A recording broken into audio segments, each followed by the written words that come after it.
Le plus vieux bateau du monde date d'il y a 9000 ans. Il est bien sûr à rame et Cocorico, il est français. Il a été découvert à Nandy, près de Paris.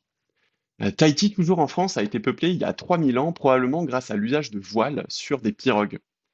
En 1822, le moteur à vapeur, alimenté au charbon, monte à bord d'un navire. Et en 1912, le premier navire océanique équipé d'un moteur diesel prend la mer. Il y a seulement 112 ans. Il est donc légitime de se projeter au-delà de la phase d'utilisation du carburant fossile, qui correspond à 2 petits pourcents de la période de navigation de l'humanité. Bien sûr, on peut faire mieux, surtout vu l'impact écologique et la dépendance énergétique que l'usage massif d'un pétrole peu cher entraîne. Alors déjà, comment calcule-t-on les émissions sur un navire? Eh bien, on se base sur l'intensité carbone du carburant qui est utilisé à bord de ce navire.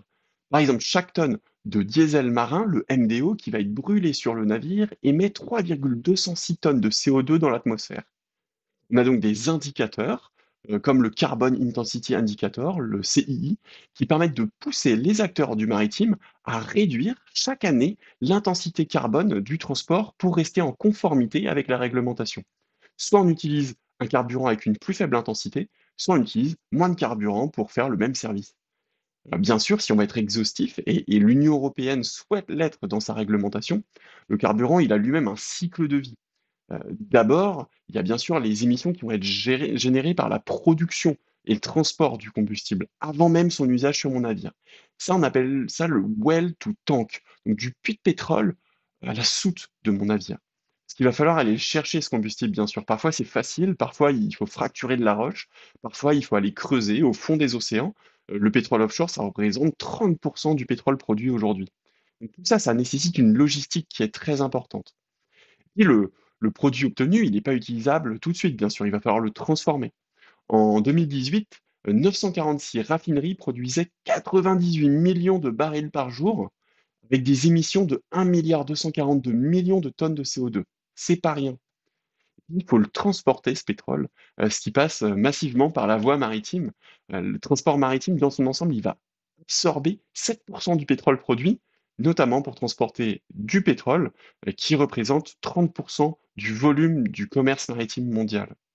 Donc là, on a l'impact du puits à la soute du navire. Et puis, bien sûr, il va y avoir l'impact lors de la combustion pour faire avancer le navire. On appelle ça le tank to wake, de la soute à combustible au sillage du navire. Là, le moteur marin, il est très très efficace. Donc le transport maritime va pouvoir être très efficace en général. Je vais illustrer ce point en empruntant quelques éléments de référence à un collègue de Centrale Nantes. Prenons un porte-conteneurs classique qui transporte 20 000 conteneurs. Si nous les mettons tous les uns derrière les autres, 20 000 conteneurs, nous pouvons aller de l'université de Rennes à la plage à Saint-Malo et revenir. C'est un seul navire qui transporte tout cela. Ce navire, il avance à 35 km/h grâce à un moteur de 100 000 chevaux. Un moteur de 100 000 chevaux, c'est 13 mètres de haut, 26 mètres de long, c'est un immeuble. Et bien sûr, on peut même rentrer dedans. On peut comparer la puissance de ce navire à 1600 Twingo. Mais comme la combustion dans le moteur de notre navire est 2 fois plus efficace que dans une Twingo, si on compare la consommation et donc les émissions de gaz à effet de serre, on est plutôt à 800 Twingo. Ça nous donne l'équivalent d'une Twingo qui tracte 12 conteneurs chargés. En termes d'émissions, le transport maritime, il permet de déplacer une tonne de marchandises sur 1 kilomètre en émettant 13 grammes de CO2. Le train, c'est 26 grammes de CO2 parce que oui, les trains marchandises, ils roulent au diesel aujourd'hui. Le transport routier est à 94 grammes et l'avion à 574 grammes de CO2 pour transporter une tonne de marchandises sur 1 kilomètre. Donc le commerce maritime, il est à la fois l'outil principal, l'héritage et le futur des échanges entre les peuples. Mais est-ce qu'on doit se satisfaire de ses performances? Non, bien sûr. Malgré son efficacité redoutable, le transport maritime il représente 3% des émissions à l'échelle mondiale, soit autant que l'aviation, et 16% à l'échelle européenne. Les chargeurs veulent moins de carbone, la société veut moins de carbone. Donc ça se traduit à la fois par un marché de l'affrètement des navires durables qui va émerger et un arsenal réglementaire qui se densifie au niveau européen et au niveau international. Alors, il y a des solutions qui existent pour répondre à ces injonctions, mais on a de grands enjeux technologiques et systémiques qui se placent sur la route. L'utilisation du carburant alternatif, c'est déjà possible. Je parle de méthanol, d'ammoniac, d'hydrogène ou même de batterie. Mais comme pour la voiture électrique qui est née il y a 200 ans, l'adoption de nouveaux moyens de propulsion, elle n'est pas liée uniquement à la faisabilité technique à bord. Elle va nécessiter surtout une nouvelle infrastructure à l'échelle du système. Il faut des filières de production, des hubs de soudage, du personnel formé, et tout ça dans le monde entier avec les mêmes standards. C'est un challenge de titan. Pour commencer, des corridors verts, ils peuvent être ouverts entre les grands hubs pour créer, à la manière d'autoroutes, ponctuées de superchargeurs, des axes de transport durables.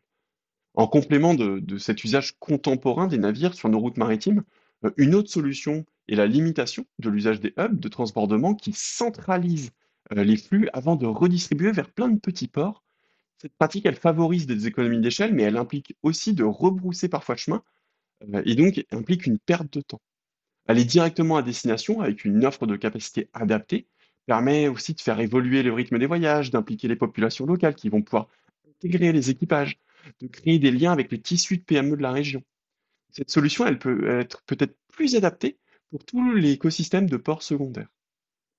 Et quel bénéfice si nous perdons les économies d'échelle et que nous faisons reposer la charge du transport maritime sur des compagnies qui sont plus petites, opérant de plus petits navires, avec donc moins de capacité d'investissement dans des énergies alternatives? Là, j'ai deux réponses.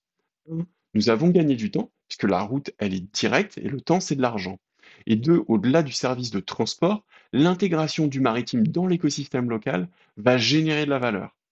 Avec du temps et plus de valeur créée, on peut innover, investir dans des navires qui vont être plus efficaces, comme avec des systèmes de propulsion vélique nouvelle génération. En France, c'est ce que proposent Wincoop, Neoline, Vela, Alizé, ICO. Ils n'ont pas choisi de décharger leurs marchandises à Rotterdam, parce qu'il y a un marché et il y a du potentiel ailleurs pour un business model qui va être disruptif.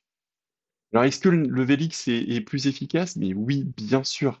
Il y a 100 designs d'ailes, de voiles, de cailles, de rotors différents, toute une diversité de lignes maritimes, d'opérations, de navires qui vont avoir des problématiques particulières. Que ce soit un moyen de propulsion principal ou avec un moyen de propulsion secondaire, le vent, il est gratuit et il est fiable. Parce qu'on est en 2024 et on sait prédire le temps qu'il va faire demain. On a la chance d'avoir un écosystème vélique particulièrement structuré et innovant en France. Comme on a une filière de l'hydrogène qui cultive ses compétences depuis des décennies. On a des systèmes de protection de carène, des systèmes de bulles pour lubrifier les œuvres vives, des systèmes de pare-brise pour favoriser la pénétration dans l'air des œuvres mortes. L'ajout ou le retrait de bulles pour créer la vague d'étrave optimale. On a l'injection de combustible cylindre par cylindre, on a l'additif dans des combustibles, la récupération de chaleur, enfin bref, une multitude de solutions matérielles, tangibles, rassurantes, qui vont continuer à mûrir encore ces prochaines années pour atteindre l'échelle nécessaire pour couvrir nos besoins. Mais l'immatériel est également un élément qui va être essentiel à cette transition.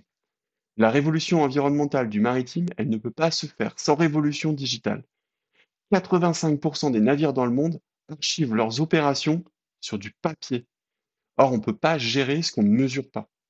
À l'heure du big data, où l'intelligence artificielle elle est nourrie par des trilliards de nos données personnelles, il est essentiel de déverser les données opérationnelles du maritime dans le monde numérique afin de bénéficier de la puissance des algorithmes. Par le prisme de l'analyse, la donnée, elle nous raconte déjà une histoire qui est très précieuse.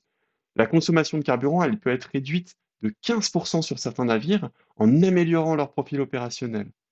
C'est ce que l'entreprise française Opsilog, dont j'ai l'honneur de diriger le pôle d'innovation, propose à ses clients dans 17 pays.